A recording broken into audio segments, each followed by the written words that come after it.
Alright, so today we're going to be talking about imperialism in Southeast Asia, and for you lucky folk who don't know what that is, I'll be explaining it. Alright, to give a brief definition of what imperialism is when a very powerful nation decides like, hey, we want more resources and we don't have them here, so we're going to go somewhere else, find another nation that's less powerful than us, then we're going to take over it just because we have more manpower, we have guns, we have spears, we have all this type of technology that they don't, so they can't stop us. Alright, back to our original topic. European powers had rushed to divide up Africa, and they succeeded.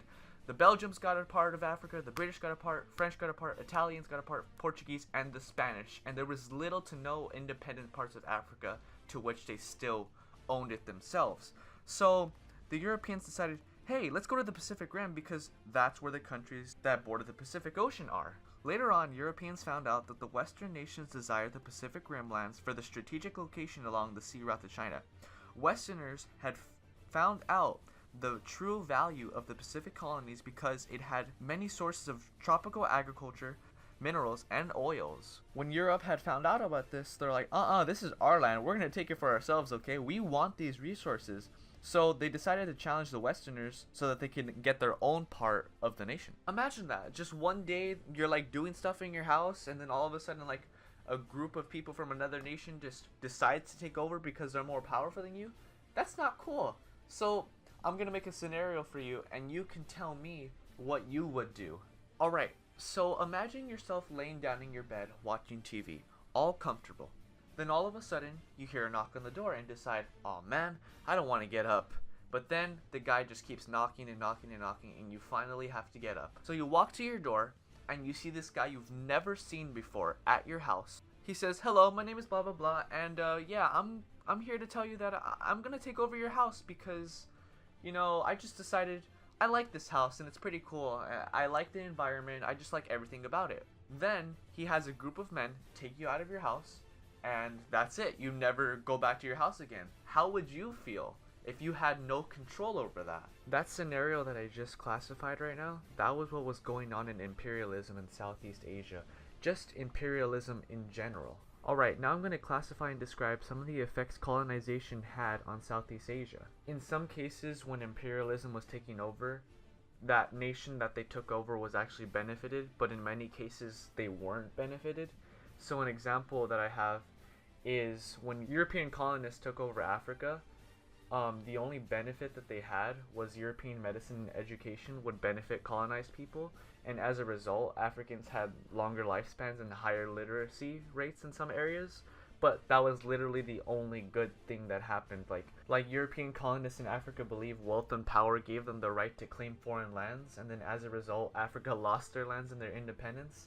So like, you can see what I mean. Like, there's multiple examples of Africans like not being treated correctly. Like, Europeans thought that they were racially superior, so obviously they were treated inferior, so they had no say in what was gonna go on in their nation. But in Southeast Asia, the colonial impact was a different story. We can tell that colonization brought mixed results, in that economies grew based on cash crops or goods that could be sold on the world market. Roads, harbors, and rail systems improved communication and transportation, but mostly benefited European businesses. Like, it was so-so, like, Europeans were helping the people of Southeast Asia, but then they kind of weren't because Europeans were the ones that were being benefited more. But something very good was education, health, and sanitation did improve, like, a lot. Since this was all taking place all at once, millions of people from other areas of Asia and the world had migrated to work on plantations in the mines in Southeast Asia. So since people were coming from all around the world, that means that different races and nationalities were like coming together. So that resulted in cultural changes that often led to racial and religious clashes, and those are still seen today.